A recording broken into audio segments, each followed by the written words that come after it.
अगर भगवान तुमसे इंतज़ार करवा रहे हैं तो तैयार रहना, वो उससे कई ज़्यादा देने वाले हैं जितना तुमने मांगा है।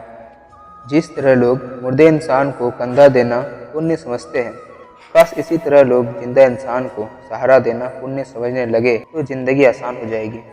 सोच इतना ज़िंदगी के बारे में। जिसने ज़िंदगी दी है उसने भी तो कुछ सोचा होगा। बेवजह नहीं होती है लोगों से मुलाकात, किसी से सबक मिलता है तो किसी से ज्ञान। श्री कृष्ण कहते हैं, किसी को दुख देकर मुझसे अपने सुख की इच्छा मत करना। अगर तुम किसी को एक पल का भी सुख देते हो तो अपने दुख की चिंता कभी मत करना। जब दर्द और कड़वी बोली सहन होने लगे तो समझ जाना जीना आ गया है। कौन क्या कर रहा है, कैसे कर रहा है, क्यों कर रहा है, इन सब से आप जितना ही दूर रहोगे उतना ही रहोगे। हंसते रहो तो दुनिया साथ है, वरना आंसुओं को तो आंखों में भी जगह नहीं मिलती। जीवन में जो होता है वह किसी वजह से होता है, या तो वो आपको कुछ बनाकर जाता है या फिर कुछ सिखाकर। काटना, पिसना और अंतिम समय तक निचोड़े जाना।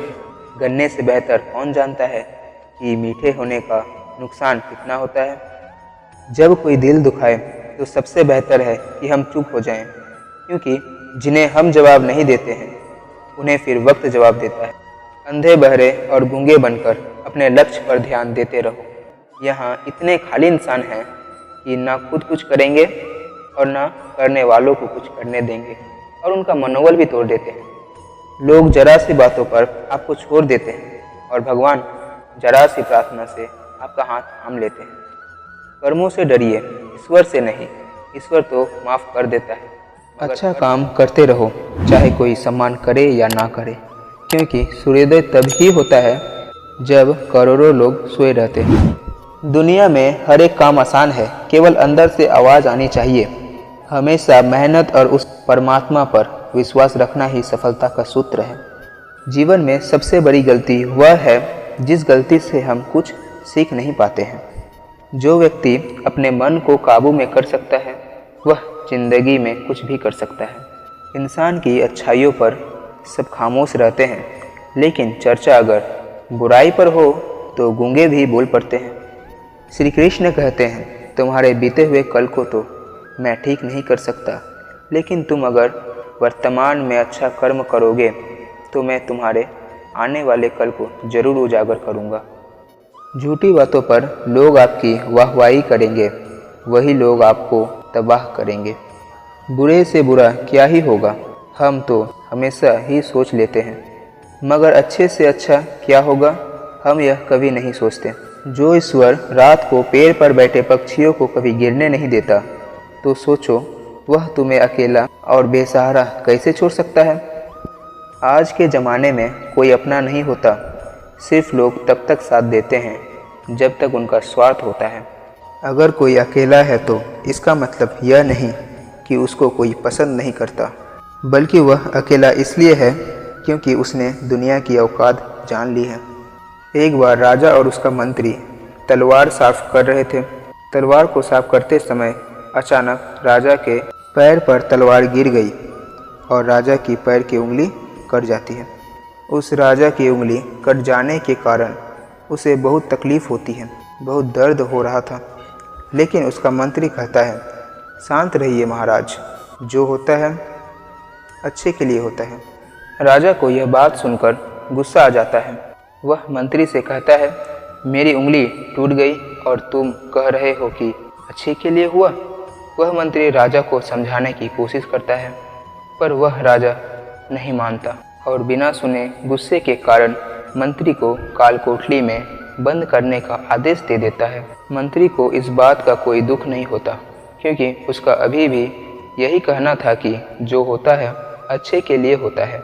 वह अपनी खुशी से ही अपने आप को सैनिकों के हवाले कर देता है।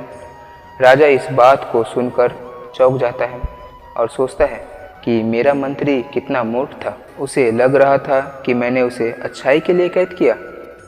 इस घटना को 3 माह बीत जाते हैं।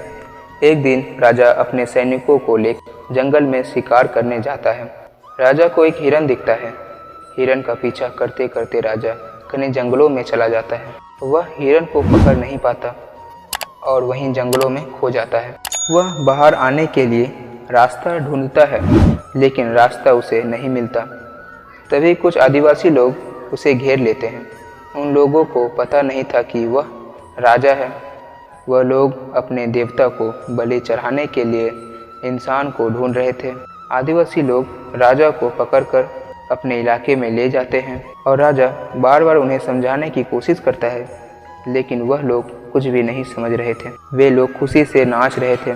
उसके बाद वे राजा को नहलाकर बलि चढ़ाने के लिए उनको कपड़ा पहनाते हैं। राजा को लगता है कि वह मरने वाला है। जब आदिवासी लोगों का मुखिया राजा को मारने जाता है, तभी उसकी नज़र राजा के पैरों की तरफ पड़ता है और देखता है कि उसके पैर की उंगली कटी हुई है। इसको देखकर उनका मुखिया कहता है कि इस इंसान की बलि नहीं दी जा सकती, क्योंकि यह इंसान पूरा नहीं है, एक अंग कटा हुआ है और उनके भगवान को एक पूर्ण व्यक्ति की ही बलि दी जा सकती है। सत्य है कि जैसे बछड़ा 100 गायों में से अपनी माँ को ढूंढ लेता है, उसी प्रकार कर्म अपने कर्ता को आज नहीं तो कल ढूंढ ही लेता है। नियत साफ और मकसद सही हो तो यकीनन किसी न किसी रूप में ईश्वर भी आपकी मदद कर देते हैं। जिंदगी में जितना शांत रहोगे, अपने आप को उतना ही मजबूत पाओगे, क्योंकि लोहा ठंडा होने पर मजबूत होता है। गरीब रहोगे तो कोई ध्यान नहीं देगा, मेहनत करोगे तो सब हंसेंगे, लेकिन जब कामयाब हो जाओगे तो सब जलेंगे। जिंदगी वह हिसाब है जिसे पीछे जाकर सही नहीं किया जा सकता। इसलिए आज में सुधार करो और पुरानी बातों को अनुभव की तरह इस्तेमाल करो। जिस जिंदगी में उत्साह, लक्ष्य और अनुशासन ना हो, उसे ज़िंदगी जीना नहीं, उसे ज़िंदगी काटना कहते हैं। कभी कभी आप बिना कुछ गलत किए भी बुरे बन जाते हैं, क्योंकि जैसा लोग चाहते हैं आप वैसा नहीं करते। जिस मनुष्य के हृदय में अच्छी मानवता हो, उसकी सोच हमेशा यही होगी कि मुझे मिला हुआ दुख किसी को ना मिले और मुझे मिला हुआ सुख सबको मिले। मैंने हंसकर भी देख लिया और रोकर भी देख लिया, किसी को पाकर और किसी को खोकर भी देख लिया। यह जान लिया कि ज़िंदगी वही जी सकता है जिसने अकेले जीना सीख लिया। ज़िंदगी बहुत कुछ सिखाती है, कभी हंसाती है तो कभी रुलाती है। खुद से ज़्यादा किसी पर भरोसा मत करना, क्योंकि अंधेरे में तो परछाई भी साथ छोड़ देती है। अगर कोई आपको सच्चा प्यार करता है तो वो आपको समय ज़रूर देगा, आपकी हर स्थिति में साथ देगा, हमेशा आपके लिए समर्पित रहेगा, क्योंकि सच्चा प्यार एक दूसरे की खुशियाँ चाहता है, आंखों में आंसू नहीं। लोहे को कोई नष्ट नहीं कर सकता, बस उसका जंग उसे नष्ट कर सकता है। इसी तरह आदमी को कोई और नहीं, उसकी सोच उसे नष्ट कर सकती है। इसलिए सोच अच्छी रखो, फल अच्छा ही होगा। इतना कमज़ोर मत बनो कि कोई भी आपको तोड़ सके, बल्कि इतना मजबूत बनो कि आपको तोड़ने वाला खुद ही टूट जाए। दर्द आपको मजबूत बनाता है, डर आपको बहादुर बनाता है, अनुभव आपको सिखा देता है। जिस दिन हम समझ जाएंगे कि सामने वाला गलत नहीं, सिर्फ आपकी सोच उनसे अलग थी, उसी दिन जीवन में सब दुख दूर हो जाएगा। क्यों रोते हो मन का ना होने पर? जो किस्मत में लिखा है वही होकर रहेगा। एक रास्ता बंद करने से पहले भगवान 10 रास्ते खोल देते हैं। गर्मी के मौसम में पत्ते सूख जाने के बाद भी पंछी अपना घोंसला नहीं छोड़ती, क्योंकि वह जानते हैं कि फिर से बरसात आएगी और पेड़ पर नए पत्ते आएंगे। जो हुआ उसे भूलकर नई शुरुआत करो। जिसका कोई नहीं होता उसका भगवान होता है। मतलब से जुड़े रिश्ते मतलब तक साथ देते हैं, लेकिन दिल से जुड़े रिश्ते आखिरी सांस तक साथ देते हैं। अगर ऐसे इंसान की बलि दी जाती है जिसका एक अंग पहले से ही कटा हुआ है, तो उनके देवता खुश होने की जगह नाराज हो जाएंगे, राजा को छोड़ देते हैं और फिर राजा खुशी खुशी अपने महल चला जाता है और सोचता है, अगर मेरी उंगली उस दिन न कटी होती तो आज मेरी मौत हो जाती। इसका मतलब मंत्री सही कह रहा था, जो कुछ होता है अच्छे के लिए होता है। फिर राजा अपने सैनिकों को आदेश देता है कि जल्दी से जाकर मंत्री को रिहा कर दिया जाए।